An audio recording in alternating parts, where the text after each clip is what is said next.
বন্ধুরে আমার, বাবাজিরা আমার, এমন একজন আল্লাহর ওলি গাউসে পাক আব্দুল কাদের জিলানী রহমাতুল্লাহি আলাইহি 470 হিজরি সনে পারস্যের তিনি যেই গিল বা গিলান, যেইটাকে জিল বা জিলান বলা হয়, তাবারিস্তানের এই জিল বা জিলানে গাউসে পাক শেখ সৈয়দ মহিউদ্দিন আব্দুল কাদের জিলানী তার জন্ম হয়েছে।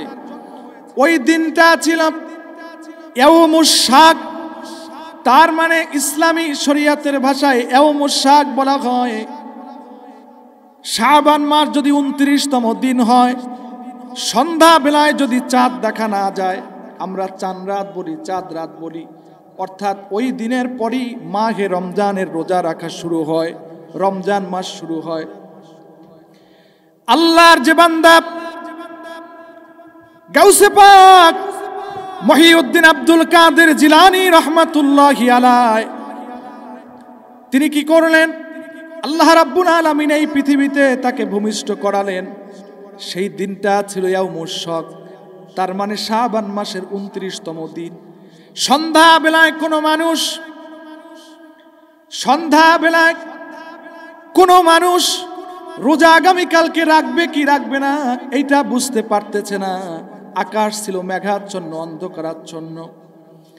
কিন্তু যখনই পরদিন পহেলা রমজান 470 হিজরি সন পহেলা রমজানে গাউসে পাক যখন ভূমিষ্ঠ হলেন, ভূমিষ্ঠ হওয়ার পর থেকেই সকালবেলা তিনি আর মায়ের স্তনে মুখ দেয় না, দুধ পান করে না। মা অবাক হয়ে গেলেন, আমার সন্তান কেন দুধ পান করে না? কিন্তু মা 4-5 দিন যাওয়ার পরে মা বুঝতে পারলেন, যদিও আমার সন্তানটা শিশু সন্তান, কিন্তু তিনি তো রোজা রাখতেছেন, এই কারণে তিনি উপবাস করতেছেন। গাউসে পাক জন্ম নেওয়ার পরপরই, ভূমিষ্ঠ হওয়ার পরপরই তিনি রোজা রেখেছেন। আজকে যদি সেই গাউসে পাকের প্রকৃত আশেক আমরা দাবি করি, গাউসে পাকের ভক্ত যদি আমরা দাবি করি, তার একজন রুহানি মুরিদ যদি দাবি করি, তাহলে আমরা তো রোজা ছাড়তে পারি না। কারণ যেই মহান ওলি দুনিয়ায় ভূমিষ্ঠ হওয়ার পরই মাতৃস্তনে আর মুখ লাগায় নাই, তিনি রোজা রাখার মাধ্যমে আল্লাহর নৈকট্য তিনি অর্জন করেছেন। মাদার জাত ওলি, মায়ের পেট থেকে আল্লাহ তাকে ওলিউল্লাহ বানিয়ে দিয়েছেন। বন্ধুরে আমার, বাবাজিরা আমার, এই গাউসে পাক আব্দুল কাদের জিলানী আল গিলানী রহমাতুল্লাহি আলাইহি 2.5-3 বছরের ছোট্ট শিশু। বাবা ছিলেন একজন মসজিদের, শহরের এক মসজিদের ইমাম। আবু সালেহ মুসা জঙ্গি গাউসে পাকের আব্বাজান তিনি নিয়ে গেলেন। ছোট্ট শিশু বাবার সাথে মসজিদে যাবে, বাবার সাথে করে মসজিদে নিয়ে গেলেন। নামাজ শেষ হতে না হতে মুসল্লিরা নামাজ শেষ করার পরে মসজিদ থেকে যখন বের হয়ে বাড়ির দিকে যাবেন, মসজিদের দরজা দিয়ে যখন নামলেন, দেখে কারো জুতা যে যেই জায়গায় রেখেছে তার জুতা সেই জায়গায় নাই। জুতাগুলোকে আলাদা আলাদা ভাগ করে 2 জায়গায় রাখা। সমস্ত মুসল্লিরা খেপে গেলেন, আমাদের জুতাগুলো এইভাবে বিক্ষিপ্ত কেন, আলাদা আলাদা করা কেন? পাশে আর কোনো মানুষ নাই, ছোট্ট শিশু গাউসুল আজম মহিউদ্দিন আব্দুল কাদের জিলানী তিনি বসা। সবাই যখন জিজ্ঞেস করল, এ ছোট্ট বাবু, তুমি কি এই কাজ করেছো? জুতাগুলোকে আলাদা আলাদা তুমি করেছো নাকি? ছোট্ট শিশু 2.5-3 বছরের গাউসে পাক আব্দুল কাদের জিলানী বললেন, হ্যাঁ, এই কাজ আমি করেছি। ইমাম সাহেবের সন্তান হওয়ার কারণে কেউ কিছু বললেন না। বাবা গাউসে পাকের আব্বাজান তিনি মসজিদ থেকে বের হয়ে আসলেন, এসে বললেন, বাবা এই কাজটা তুমি কেন করলা? 2.5-3 বছরের শিশু, একে তো মারাও যায় না, কিন্তু ব্যাপার কি আব্বু? মুসল্লিদের জুতাগুলোকে তুমি 2 ভাগে কেন আলাদা করলা? 2.5-3 বছরের ছোট্ট শিশু জবাব দিচ্ছেন, আব্বাজান, নামাজ পড়ার জন্য আপনার সাথে মসজিদে এসেছি। মুসল্লিগণ সামনের কাতার থেকে আমাকে দ্বিতীয় কাতারে দ্বিতীয় কাতার থেকে আবার তৃতীয় কাতারে আমি ছোট্ট শিশু, এই কারণে আমাকে কোনো কাতারে জায়গা দেয় না।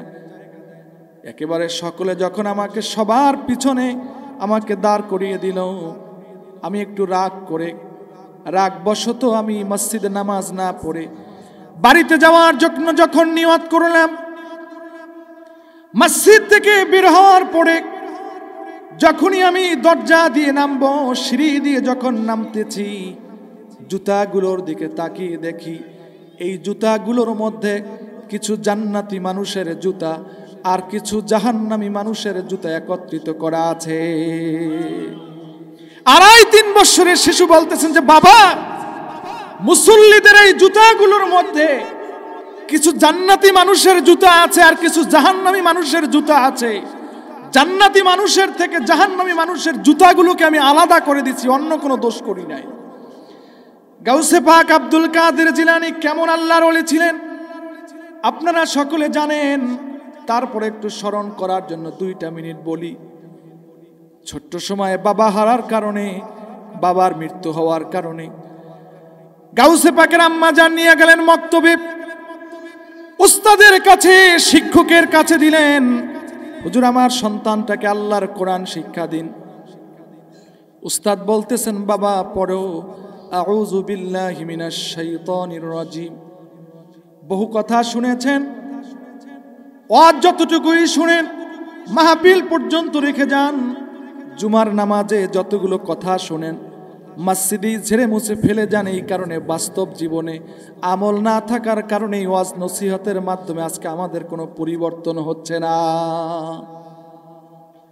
গাউসে পাক আব্দুল কাদের জিলানীকে উস্তাদ বলতেছেন বাবা পড়ো আউযু বিল্লাহি মিনাশ শাইতানির রাজিম। সন্তান, ছাত্র গাউসুল আজম বড় পীর আব্দুল কাদের জিলানী তিনি উস্তাদকে শুনিয়ে দিচ্ছেন, হুজুর বিসমিল্লাহির রহমানির রহিম। উস্তাদ বললেন বাবা পড়ো আলহামদুলিল্লাহি রাব্বিল আলামিন। ছাত্র গাউসুল আজম বলতেছেন আর রহমানির রহিম।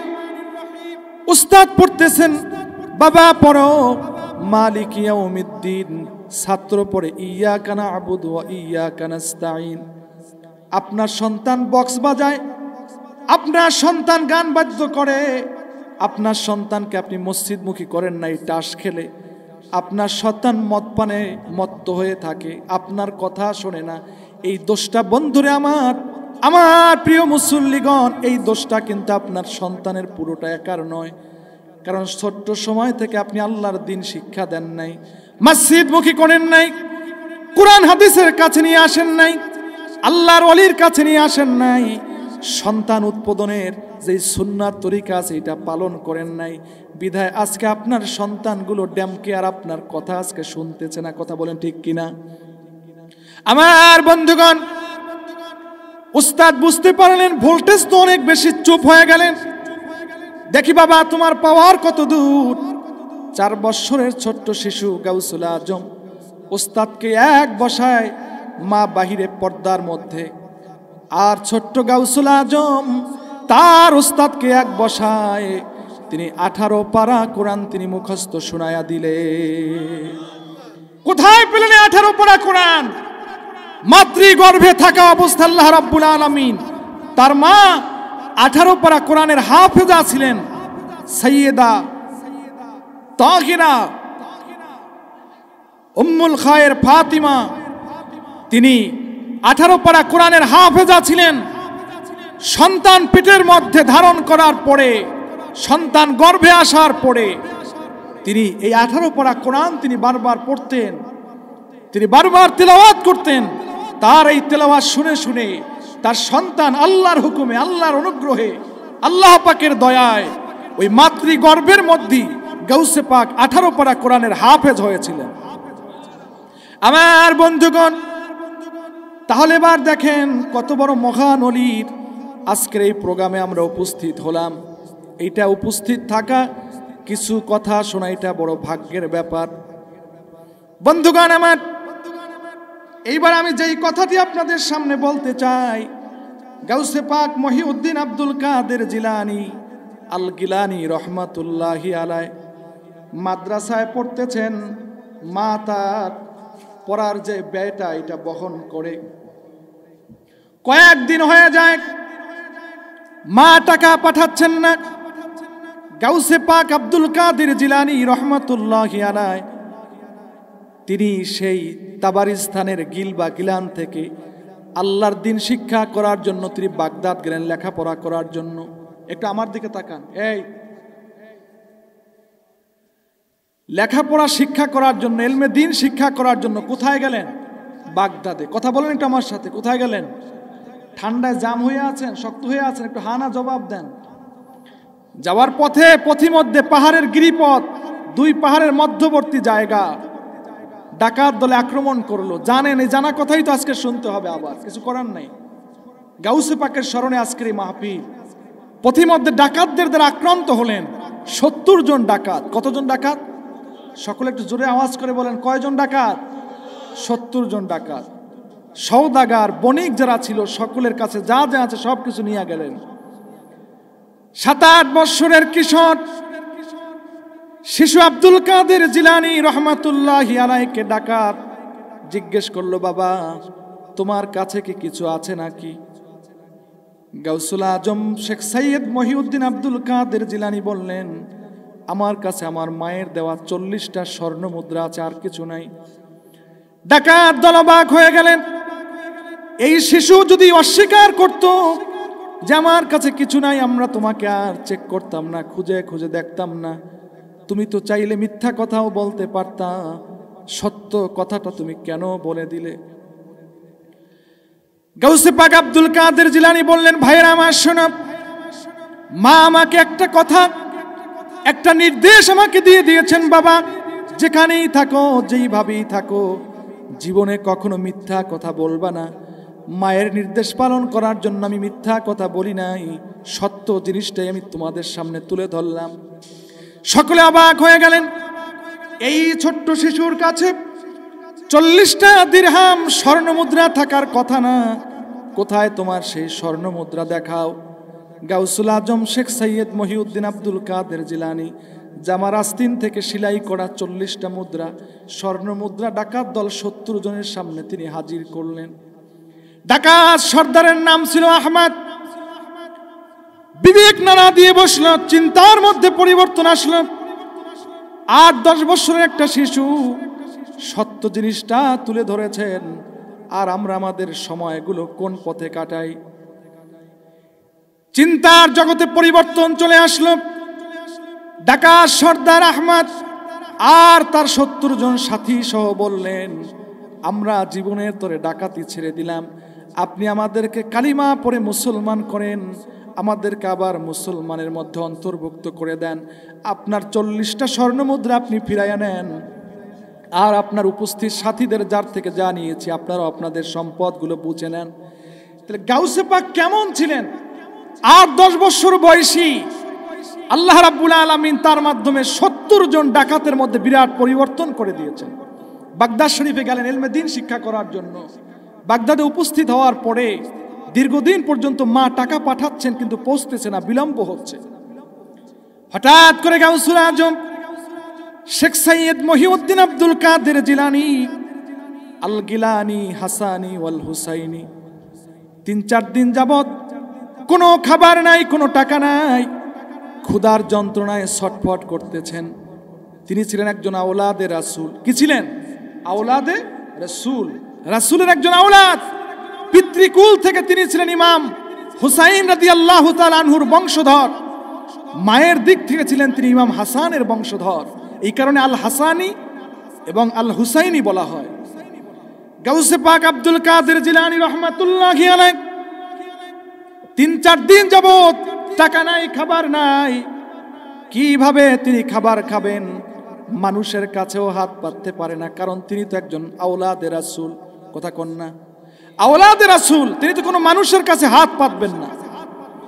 হঠাৎ করে ক্ষুধার যন্ত্রণায় 3-4 দিন অতিবাহিত হওয়ার পরে মাদ্রাসা থেকে বের হয়ে বাগদাদের রাস্তায় ঘুরতেছেন ক্ষুধার যন্ত্রণা নিয়ে। হঠাৎ করে দেখলেন একজন যুবক মানুষ রাস্তার পাশে বসে সুস্বাদু কিছু খাবার তৈরি করে সেগুলো তিনি খাচ্ছেন। গাউসে পাক আব্দুল কাদের জিলানী রহমাতুল্লাহি আলাইহি পাশ দিয়ে যাচ্ছেন। যুবক মানুষটি ডাক দিল, ভাই কি নাম তোমার, কি পরিচয় জানি না, একটু বসো, একটু আমার সাথে কথা শোনো। আমি আজকের 3 দিন যাবৎ বাগদাদের অলিগলি ঘুরে বেড়াই, আব্দুল কাদের নামক একজন সন্তান, একজন মাদ্রাসা ছাত্র, তাকে খুঁজে বের করে পাচ্ছি না। তার মা আজ থেকে কয়েকদিন পূর্বে 8টা স্বর্ণ মুদ্রা আমার কাছে পাঠিয়েছেন তার লেখাপড়ার খরচ ব্যয়ভার বহন করার জন্য, কিন্তু তাকে তো খুঁজে পাচ্ছি না। গাউসে পাক আব্দুল কাদের জিলানী রহমাতুল্লাহি আলাইহি বললেন, আমি সেই আব্দুল কাদের, আমি জিলানের অধিবাসী, আর আমি আজকে 3 দিন যাবৎ ক্ষুধার যন্ত্রণায় সহ্য করতে না পেরে তারপরে রাস্তার মধ্যে বের হয়েছি। তখন সেই মানুষটা বলল যে আপনি তো বের হয়েছেন ক্ষুধার যন্ত্রণায়, আর আজকের এই যে খাবারটা তৈরি করেছি এইটা আপনার মায়ের দেওয়া সেই 8 দিরহাম থেকে 1 দিরহাম খরচ করে এই সুস্বাদু খাবার আমি তৈরি করেছি, নেন বসেন, আপনার মায়ের দেওয়া এই খাবারের হক তো আপনি খান, আমাকেও কিছু দেন। কথা বুঝতেছেন? আল্লাহ রাব্বুল আলামিন এই মহান ওলিকে কতভাবে সেভ করেছেন। কোনো সুদখোরের বাড়িতে নিয়ে খাওয়ার নাই, কোনো হারাম খাবার তার পেটের মধ্যে যাবে এটা আল্লাহ চান নাই, বরং তার মায়ের দেওয়া হালাল খাবার আল্লাহ রাব্বুল আলামিন তাকে খাবার খাওয়ানোর ব্যবস্থা করিয়ে তার লেখাপড়ার ব্যবস্থা করেছেন। আমার বন্ধুগণ, এইবার দেখেন এই গাউসুল আজম শেখ সাইয়্যেদ মহিউদ্দিন আব্দুল কাদের জিলানী, আল্লাহ পাক রব্বুল আলামিন তাকে সুলতানুল আউলিয়া করেছেন। আগেই বলেছি গোটা পৃথিবীটা ইবনে আসাকিরের হাদিস, ইবনে আসাকির থেকে বর্ণিত, গোটা পৃথিবীটা নিয়ন্ত্রিত হয় 356 জন আল্লাহর ওলিদের মাধ্যমে। কয়জন? 356 জন। এর মধ্যে 300 জন সাধারণ আল্লাহর ওলি।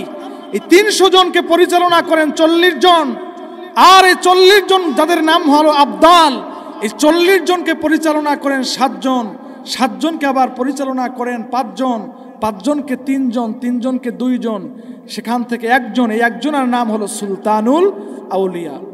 বন্ধুরে আমার, বাবাজিরা আমার, গাউসে পাক শেখ সাইয়্যেদ মহিউদ্দিন আব্দুল কাদের জিলানী রহমাতুল্লাহি আলাইহি অল্প দিনের মধ্যেই ইলমে হাদিসের এবং আল্লাহর কোরআনের তাফসীর জ্ঞানের তিনি অনেক উচ্চ শিক্ষা লাভ করে বড় আলেম পণ্ডিত হলেন।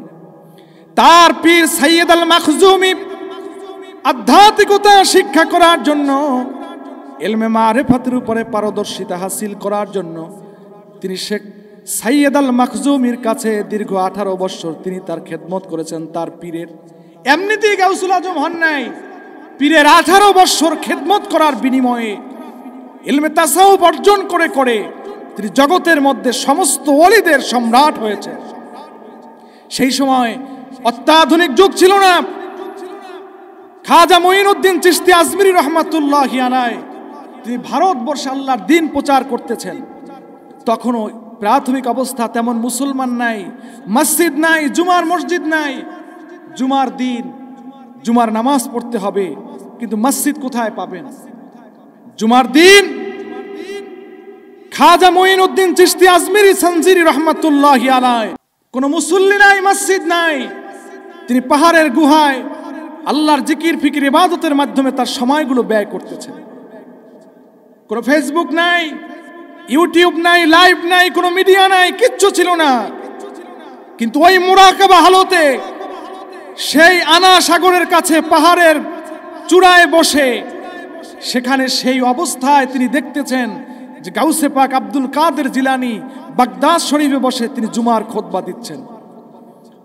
খুতবার একটা পর্যায়ে তিনি বলতেছেন যে এই পৃথিবীর মধ্যে যত আল্লাহর ওলিগণ যারা আসবেন, এখন যারা বর্তমানে আছেন, সকলের সিনার উপরে আমি গাউসুল আজমের কদম, আল্লাহ আমার ইজ্জত সম্মান মর্তবাকে এইভাবে বাড়িয়ে দিয়েছেন।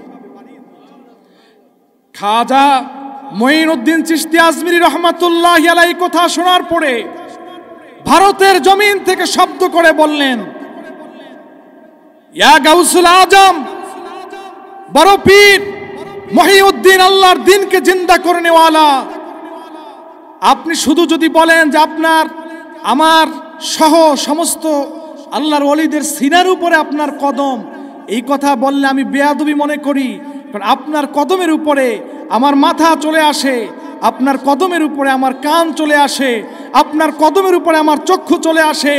আমি খাজা মঈনুদ্দিন চিশতি বিনয়ের সাথে বলতে চাই, আমার কদম আমার সিনার উপরে আপনার কদম নয়, বরং আমার মাথার উপরে আপনার কদম।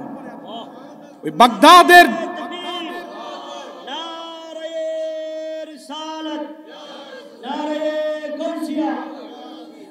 বাগদাদের জমিন থেকে তিনি জুমার খুতবা দিচ্ছেন। খাজা মঈনুদ্দিন চিশতি আজমিরি রহমাতুল্লাহি আলাইহি ভারতের জমিনে বসে সেই কথা শুনে তিনি তার উত্তর দিচ্ছেন। গাউসুল আজম মহিউদ্দিন আব্দুল কাদের জিলানী তিনি সেই বাগদাদ থেকে জানিয়ে দিলেন, যাও, তুমি আমার প্রতি এত সম্মান ইজ্জত করেছো, বিনয়ী হয়েছো, আজ থেকে তুমি সাধারণ কোনো অলি নয়, তুমি হচ্ছ হিন্দুস্তানের রাজা, আমি তোমাকে বানায়া দিলাম। গোটা ভারতবর্ষের হিন্দুস্তানের সুলতান হলেন সুলতান, গোটা ভারতবর্ষের সুলতানকে খাজা মঈনুদ্দিন চিশতি আজমিরি রহমাতুল্লাহ আলাইহি। আর আমাদের এই ৫৬,০০০ বর্গ মাইলের আমার জন্মভূমি এই সোনার বাংলার যিনি সুলতান ছিলেন শাহজালাল মুজাররাদি রহমাতুল্লাহি আলাইহি। আর সকল আল্লাহর ওলিদের যিনি সম্রাট তিনি হচ্ছেন গাউসে পাক শেখ সৈয়দ মহিউদ্দিন আব্দুল কাদের জিলানী রহমাতুল্লাহি আলাইহি। এবার আপনারা বুঝতে পারছেন আল্লাহ পাক তার মর্যাদাকে কত বাড়িয়ে দিয়েছেন। গোটা পৃথিবীর জমিনে খ্রিস্টানের একবার প্রশ্ন তুলল, সমস্ত খ্রিস্টান ঐক্যবদ্ধ হয়ে প্রশ্ন তুলল যে মুহাম্মাদুর রাসূলুল্লাহ সাল্লাল্লাহু আলাইহি ওয়াসাল্লাম তিনি শ্রেষ্ঠ নবী হতে পারেন না। যে কেন? যে আমাদের নবী ঈসা রুহুল্লাহ, যার উপরে ইনজিল কিতাব নাজিল হয়েছে, তিনি মৃত্যু মানুষকে জীবিত করতে পারতেন। ঈসা রুহুল্লাহর একটা মুজিজা ছিল, তিনি মৃত্যু মানুষের কবরের পাশে গিয়ে যখন বলতেন কুম বিইজনিল্লাহ, অথবা যদি শুধু বলতেন যে আল্লাহর বান্দা উঠে যাও, সাথে সাথে মৃত্যু মানুষটা জিন্দা হয়ে যেত, তার সাথে কথা বলা শুরু করত। আল্লাহু আকবার পড়বেন না? বন্ধুগণ আমার, সমস্ত খ্রিস্টানদের বড় বড় ধর্মগুরু যারা ছিল গোটা পৃথিবীর মুসলমানদের কাছে চ্যালেঞ্জ ছুড়ে দিলেন, এ মুসলমানেরা, তোমাদের নবী শ্রেষ্ঠ নবী হতে পারে না। আমাদের নবী ঈসা রুহুল্লাহ শ্রেষ্ঠ নবী। কারণ হলো, দলিল হলো মুহাম্মাদুর রাসূলুল্লাহ সাল্লাল্লাহু আলাইহি ওয়াসাল্লাম তিনি তো কবরের পাশে গিয়ে মৃত্যু মানুষকে জীবিত করার মুজিজা আল্লাহ পাক তাকে দান করেন নাই। আর আমাদের নবী ঈসা রুহুল্লাহ তিনি যখন মৃত্যু মানুষের কবরের মাথার সামনে দাঁড়িয়ে যখন বলতেন কুম বিইজনিল্লাহ, ওই মৃত্যু মানুষটা জীবিত হয়ে তার সাথে কথা বলতেন। সুতরাং এই দিক থেকে তোমাদের নবীর থেকে আমাদের ঈসা রুহুল্লাহ অনেক শ্রেষ্ঠ, অনেক দামি। কথা বুঝতেছেন কিনা? গোটা পৃথিবীর মুসলমানেরা, আলেম সমাজ, ইসলাম ধর্মের জ্ঞানীগুণী পণ্ডিত যারা ছিলেন এই চ্যালেঞ্জ কেউ গ্রহণ করছেন না। খ্রিস্টানদের তখন বড় সরাসরি, গোটা পৃথিবী জুড়ে খ্রিস্টানদের, বিভিন্ন দেশে খ্রিস্টান দ্বারা শাসিত গোটা পৃথিবী। ঠিক সেই সময় যখন এই চ্যালেঞ্জ কেউ গ্রহণ করছে না, বাগদাদের জমিন থেকে শাহে বাগদাদ গাউসে পাক আব্দুল কাদের জিলানী তিনি গোটা পৃথিবীর খ্রিস্টানদেরকে বললেন, ও খ্রিস্টানেরা, আমি তোমাদের চ্যালেঞ্জ গ্রহণ করলাম, আসো, তোমাদের ঈসা রুহুল্লাহ শ্রেষ্ঠ নবী নাকি মুহাম্মাদুর রাসূলুল্লাহ সাল্লাল্লাহু আলাইহি ওয়াসাল্লাম শ্রেষ্ঠ নবী, এইটা প্রমাণ করার জন্য আমি গাউসে পাক যথেষ্ট। সুতরাং তোমরা বাগদাদে চলে আসো। খ্রিস্টান ধর্মগুরুরা চলে আসলো।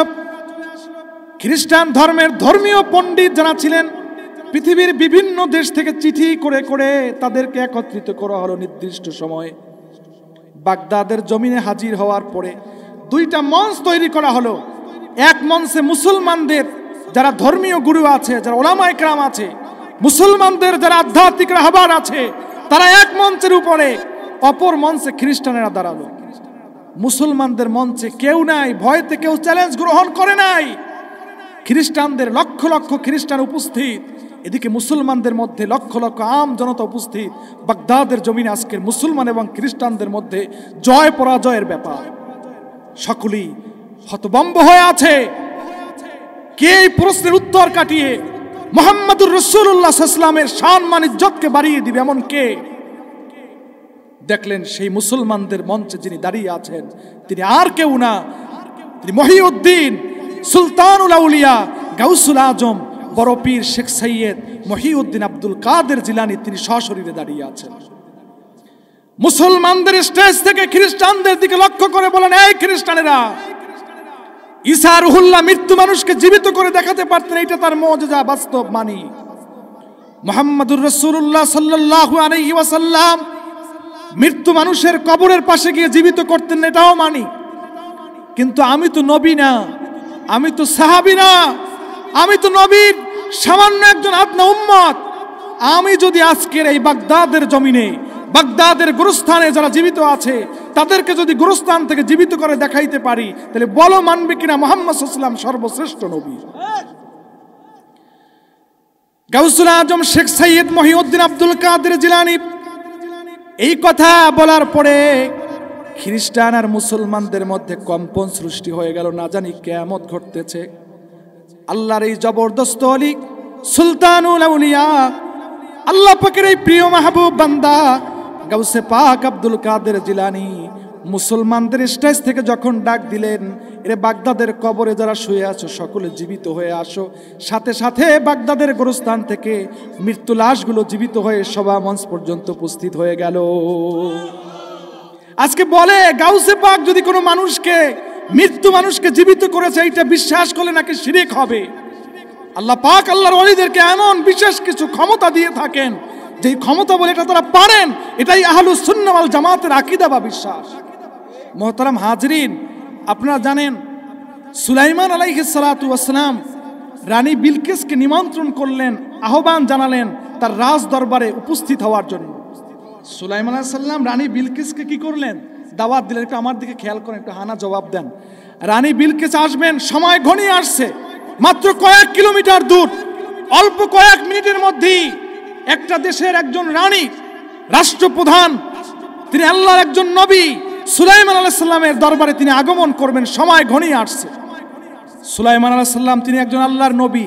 সুলাইমান আলাইহিস সালাম তিনি একজন আল্লাহর কি নবী? কথা বলেন, তিনি একজন আল্লাহর কি নবী? সুলাইমান আলাইহিস সালাম বললেন, কে আছো তোমাদের মধ্যে এমন রানী বিলকিসের 950 মাইল দূর থেকে রানী বিলকিসের সিংহাসনকে আমার এই রাজ দরবারে কে আছো অল্প সময়ের মধ্যে পৌঁছিয়ে দিতে পারবে? কথা কি বুঝতেছেন আমার?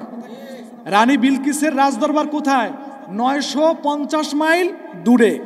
তাফসীরের কিতাবে এসেছে রানী বিলকিসের এই সিংহাসনটা, রাজা বাদশারা যেই সিংহাসনে বসে, এটা 80 ফুট ছিল উচ্চতা, 80 ফুট প্রস্থ এবং 80 ফুট ছিল এটার দৈর্ঘ্য। কথা বোঝেন নাই?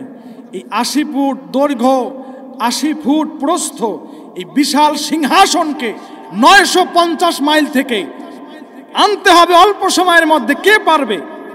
জিন এবং মানুষ যারা আছে সকলকে একত্রিত করলেন, জরুরি আহ্বান ঘোষণা করলেন। কারো কোনো শব্দ নাই। একজন জিন দাঁড়ালেন, সেই জিনের নাম ছিল ইফরিত। কথা বলেন, কি নাম? ইফরিত। ইফরিত জিন দাঁড়িয়ে বললেন, আল্লাহর নবী সুলাইমান 950 মাইল দূর থেকে রানী বিলকিসের সিংহাসনকে আনার জন্য আমাকে কয়েক ঘন্টা সময় দিতে হবে। অনুষ্ঠান শেষ হতে না হতেই আপনার রাজদরবারে আমি রানী বিলকিসের 80 ফুট দৈর্ঘ্য, 80 ফুট প্রস্থের বিশাল সিংহাসনকে আপনার রাজদরবারে পৌঁছিয়ে দিব, হাজির করব। সুলাইমান আলাইহিস সালাতু ওয়াস সালাম বললেন, নারী ইফরিত, বিলকিস আমার কাছে চলে এসেছে, অল্প সময়, কয়েক মিনিটের মধ্যেই তিনি আমার রাজদরবারে ঢুকবেন। আমি চাই আমার রাজদরবারে আসার পরে একজন মহিলা, একজন তিনি আমি একজন আল্লাহর নবী, আমার দরবারের কোনো চেয়ার এসে বসবে এটা আমি চাই না। আমি রানী বিলকিসকে বুঝিয়ে দিতে চাই, তুমি একজন নারী প্রধানমন্ত্রী একটা দেশের, তোমাকে এই রাজদরবারে তোমার সিংহাসনে আমি যে বসাতে পারি, আমি যে একজন আল্লাহর নবী, এইটা আমি প্রমাণিত করতে চাই। কয়েক ঘন্টা সময় দিলে এটা হবে না, আরো কম কে পারো সে দাঁড়াও। জিনেরা ফেল হয়ে গেল, আমাদের দ্বারা সম্ভব নয়। 950 মাইল দূর থেকে রাজা অর্থাৎ রানী যেই সিংহাসনে বসে, 80 ফুট লম্বা, 80 ফুট দৈর্ঘ্য, কথা কন্যা, এই বিশাল সিংহাসন আমাদের জিনের পক্ষে সম্ভব নয়। সেই সময় একজন মাত্র ব্যক্তি দাঁড়িয়ে বললেন, হুজুর ও আল্লাহর পয়গাম্বার সুলাইমান, আপনি শুধু আমাকে এতটুকু সময় দেন, চোখের পলক ছাড়বেন আর পলক দিবেন আর বুঝবেন এই মুহূর্তের মধ্যে রানী বিলকিসের 950 মাইল দূর থেকে তার সিংহাসনকে আপনার দরবারে একটা মুহূর্তের মধ্যে হাজির করতে আমি সক্ষম। এটা তো কোরআনের কথা। ক্বালাল্লাযী ইনদাহু ইলমুম মিনাল কিতাব, এই কিতাব থেকে জ্ঞান ধারণ করে সুলাইমান আলাইহিস সালামের সময় যেই কিতাব ছিল সেই কিতাবের জ্ঞান ধারণ করে একজন মানুষ যদি 950 মাইল দূর থেকে 80 ফুট লম্বা, 80 ফুট উচ্চতা, 80 ফুট প্রস্থ এত বড় বিশাল সিংহাসনকে একজন মানুষ, আল্লাহর একজন ওলি বান্দা, তিনি যদি রানী বিলকিসের সিংহাসনকে 950 মাইল থেকে দূরে তিনি যদি উপস্থিত করতে পারেন, তাহলে আল্লাহর একজন ওলি সুলতানুল আউলিয়া শেখ সাইয়্যিদ মহিউদ্দিন আব্দুল কাদের জিলানী তিনি যদি মৃত্যু মানুষকে জিন্দা করেন, কথা কন না, সুলাইমান নবীর সময়ে যেই কিতাব ছিল সেই কিতাবের জ্ঞান ধারণ করে, কিতাবুম ইনদাহু ইলমুম মিনাল কিতাব, সুলাইমান নবীর সময়ে যেই কিতাব ছিল সেই কিতাবের জ্ঞান ধারণ করে একজন সাধারণ আল্লাহর ওলি সে যদি 950 মাইল দূর থেকে 80 ফুট দৈর্ঘ্য, 80 ফুট প্রস্থ বিশাল সিংহাসন চোখের পলক ছাড়ার আর দেয়ার মধ্যে যদি হাজির করতে পারে, তাহলে সর্বকালের সর্বযুগের সর্বশ্রেষ্ঠ মহামানবের উপরে নাজিলকৃত শ্রেষ্ঠ আসমানি কিতাব যার নাম হচ্ছে কোরআনুল কারীম, এই কোরআনের জ্ঞানকে যদি কেউ ধারণ করে সে মৃত্যু মানুষকে আল্লাহর পক্ষ থেকে জীবিত করে দেখাবে, এটা অসম্ভবের কিছু নয়। বন্ধুরা আমার, গাউসে পাক মহিউদ্দিন আব্দুল কাদের জিলানী এই কারণেই তাকে মহিউদ্দিন বলা হয়। তিনি খ্রিস্টানদের সামনে বিজয়ী হয়ে আল্লাহর জমিনে মুহাম্মদ সাল্লাল্লাহু আলাইহি ওয়াসাল্লামের দিনকে আবার পুনর্জীবিত করেছেন, এই কারণে তাকে বলা হয় মহিউদ্দিন, তিনি দিনকে আবার পুনরায় জিন্দা করেছেন। বন্ধুরা আমার, এই গাউসে পাকের কারামত তার জীবনের বিভিন্ন দিক থেকে কথা যদি আপনারা শুনতে চান দীর্ঘ সময় কথা বলা যাবে। আর আপনারা তো মোটামুটি একটা হিসাব করেই আসেন যে কতটা বিলম্বে এসে পৌঁছা যায়। সম্ভব হলে তো অনেকেই আছেন যারা দোয়া মিলাদে যখন সুর টান দেওয়া হয় তখন আসেন। আমি আপনাদের সামনে ছোট্ট আরেকটি কথা বলি, গাউসে পাক সম্পর্কে একটি কথা বলি, আমার কথা আজকের মতো শেষ হয়ে যাবে। শুধু গাউসে পাক কেন, তিনি তো সারা পৃথিবীর সমস্ত আল্লাহর ওলিদের সম্রাট।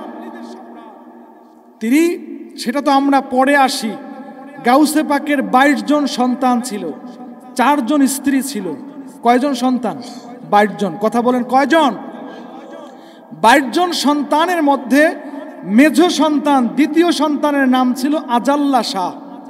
এই আজাল্লা শাহের 2 জন পুত্র ছিল। মিয়া, গাউসে পাক তো পরের কথা, আমাদের বাংলাদেশের সাধারণ কত আল্লাহর ওলিদের বিভিন্ন কারামত দেখেই তো আমরা এক এক সময় অবাক হয়ে যাই। সাধারণ মানুষ যেই জিনিস দেখে হতভম্ব হবে, অবাক হবে, এই যে অলৌকিক যে ঘটনাটা, এটা যদি নবীদের ক্ষেত্রে ঘটে তখন সেটা মুজিজা হয়, যদি সেটা ওলিদের ক্ষেত্রে ঘটে তখন সেটা কারামত হয়। কথা বলেন কি হয়? কারামত হয়। তো কারামতের কথা তো কোরআন কারিমে বহু জায়গায় আছে। আমি আজকে যে সূরা আপনাদের সামনে তেলাওয়াত করেছি, মহাগ্রন্থ পবিত্র কোরআনের 10 নম্বর সূরা, সূরা ইউনুস। ইউনুস আলাইহিস সালাম ছিলেন একজন আল্লাহর নবী। কথা কয়, ইউনুস আলাইহিস সালাম আল্লাহর একজন কি নবী।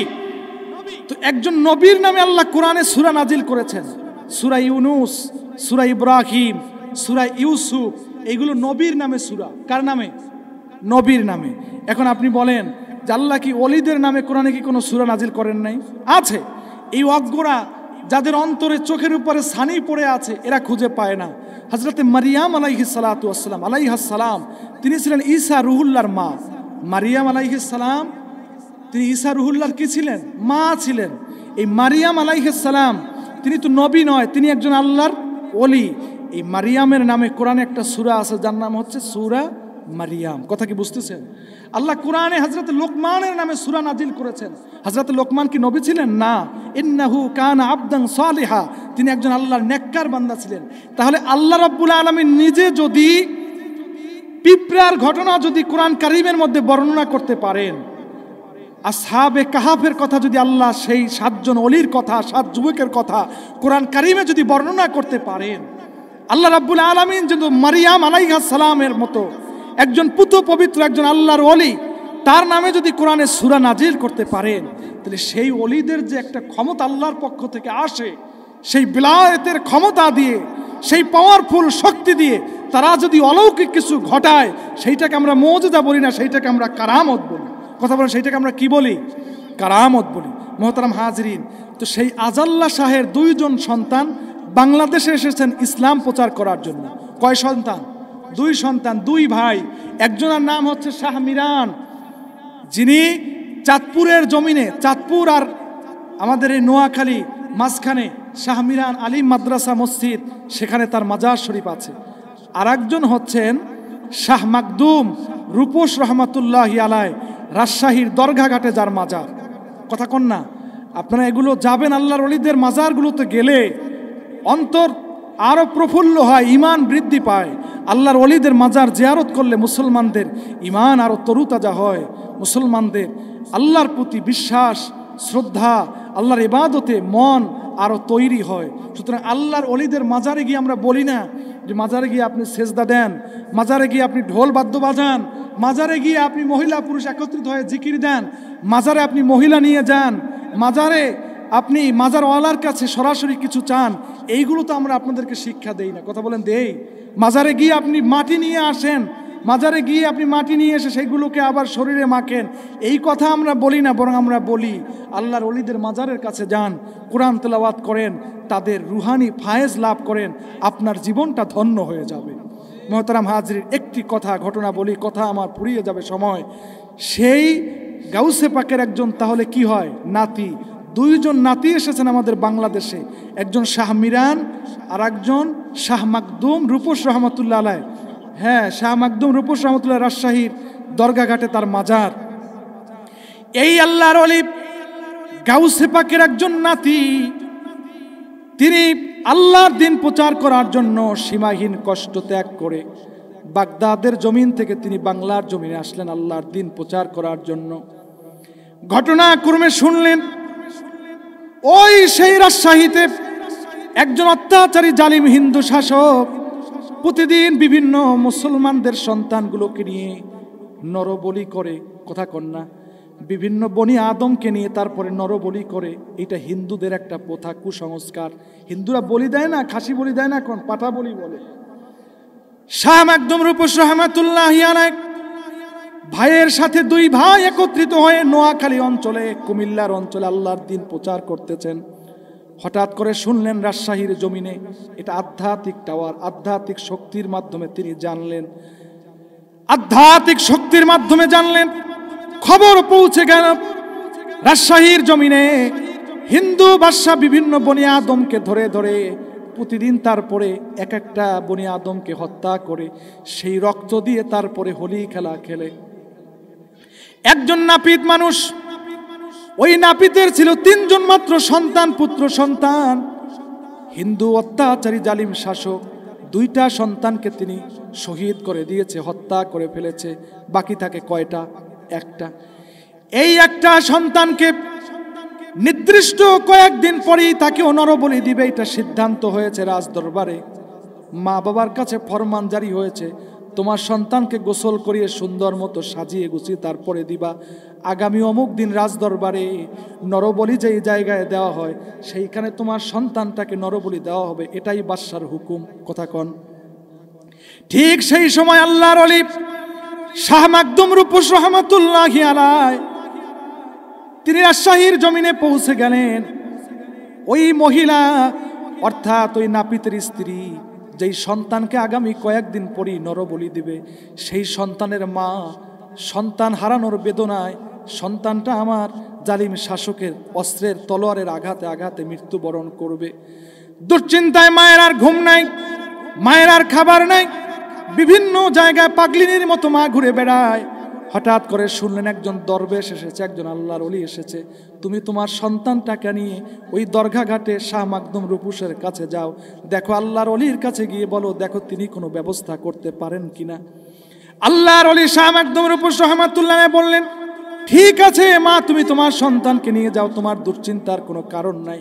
তবে একটা কথা মনে রেখো, যেই দিন তোমার সন্তানকে নরবলি দেওয়া হবে, হত্যা করে ফেলা হবে, ওই দিনের ঠিক আগের দিন সন্ধ্যা বেলায় পরন্ত বিকেলে তোমার সন্তানটাকে নিয়ে তুমি রাজশাহীর পদ্মা পারে তুমি উপস্থিত থাকবে। নির্দিষ্ট জায়গার কথা বললেন যে এই ঘাটে তুমি উপস্থিত থাকবা তোমার সন্তানটাকে নিয়ে। যেই দিন মনে করেন আগামীকালকে যদি নরবলি দেওয়া হয়, তাহলে আজকের বিকালে তিনি নির্দিষ্ট সময়ে উপস্থিত থাকার জন্য বললেন। পাগলিনী মা সন্তানটাকে নরবলি হতে দিতে চায় না। সন্তানটাকে নিয়ে শাহ মাকদুম রূপস রহমাতুল্লাহ আলাইহির কথা অনুযায়ী আল্লাহর ওলির প্রতি অগাধ শ্রদ্ধা বিশ্বাস ভালোবাসা রেখে রাজশাহীর ওই পদ্মার পরে অভাগিনী হতভাগিনী মা তিনি হাজির হয়ে গেলেন। হাজির হওয়ার পরে পরন্ত বিকাল, সময় গড়িয়ে যাচ্ছে, সূর্য ডুবে যাচ্ছে। আল্লাহর ওলি শাহ মাকদুম রূপস রহমাতুল্লাহ আলাইহির কোনো খোঁজ খবর নাই, কোথাও তাকে খুঁজে পাচ্ছে না। কিরে কোথায় গেল? তাইলে আল্লাহর ওলির কথা কি মিথ্যা হয়ে যাচ্ছে নাকি? মা চায় দুইটা সন্তান, হিন্দু জালিম বাদশা নরবলি দিয়েছে, একটা মাত্র কলিজার ধন আমার আছে, এই সন্তানটাকে এইভাবে মর্মান্তিক মৃত্যু হোক এইটা আমি চাই না। প্রয়োজন এই সন্তান নিয়ে আমি পদ্মার বুকে ঝাঁপ দিয়ে আমি আমার জীবনকে আত্মহুতি দিব, জীবনকে শেষ করে দিব, তারপরেও জালিম বাদশার সামনে নরবলি হতে দিব না। কথা বুঝছেন কিনা? আল্লাহর ওই শাহ মাকদুম রূপস রহমাতুল্লাহি আলাইহি রাত গভীর হয়ে যায়। ওই মহিলা একেবারে চূড়ান্ত সিদ্ধান্ত করলেন এখনই তিনি পদ্মার উপরে ঝাঁপ দিবেন। হঠাৎ করে সমুদ্রের ওই পদ্মা নদীর মাছ থেকে কুমিরের পিঠে সাওয়ার হয়ে, জীবন্ত কুমিরের পিঠে সাওয়ার হয়ে শাহ মাকদুম রূপস রহমাতুল্লাহ বললেন, থামো থামো, অপেক্ষা করো, আমি মাকদুম হাজির হয়েছি, তোমার সন্তানের কোনো ক্ষতি হবে না, একটু তুমি অপেক্ষা করো। থামিয়ে দিলেন, নদীর বুকে আর ঝাঁপ দিলেন না।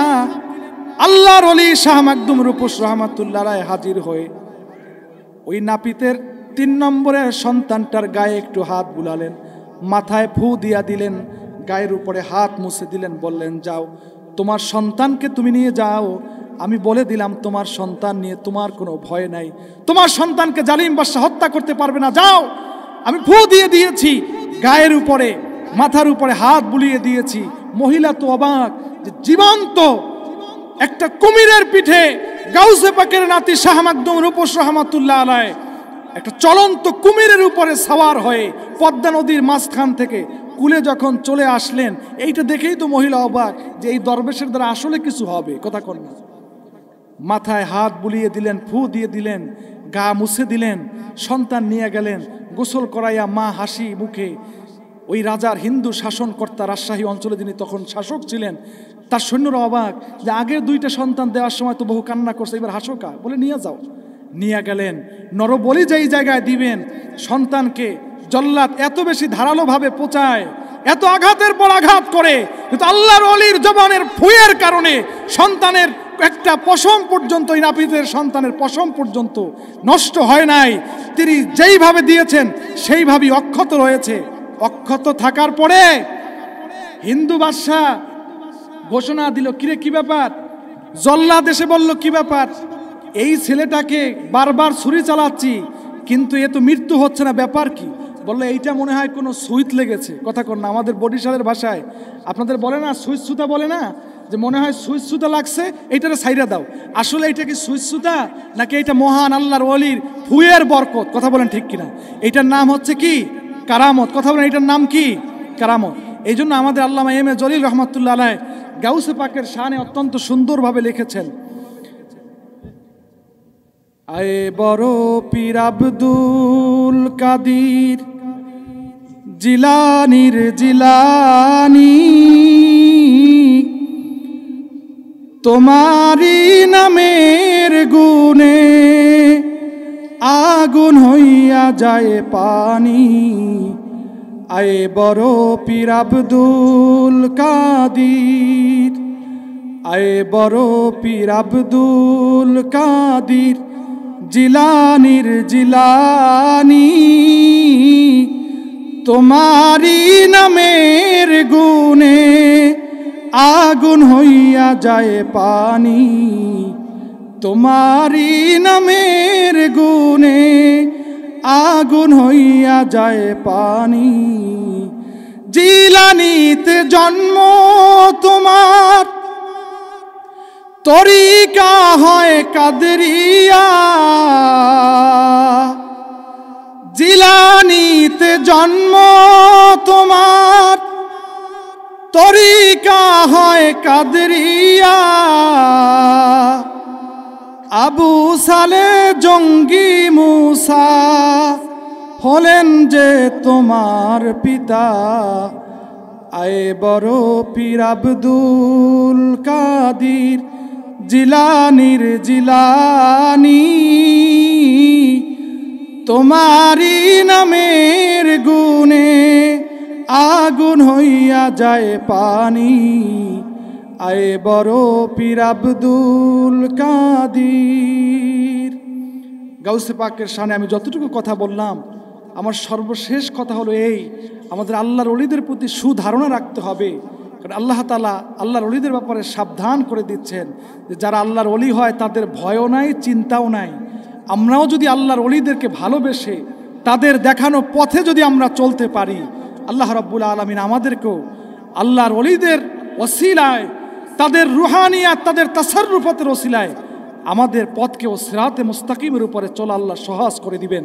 এজন্য আসুন আমরা আল্লাহর ওলিদেরকে ভালোবাসি, আল্লাহর ওলিদের পথে, নির্দেশিত পথে আমাদের জীবনকে অতিবাহিত করি। আল্লাহ তাআলা সেই তৌফিক আমাদের সকলকে দান করুন। আমিন। ওয়া আখিরু দাওয়ানা আলহামদুলিল্লাহি রাব্বিল আলামিন।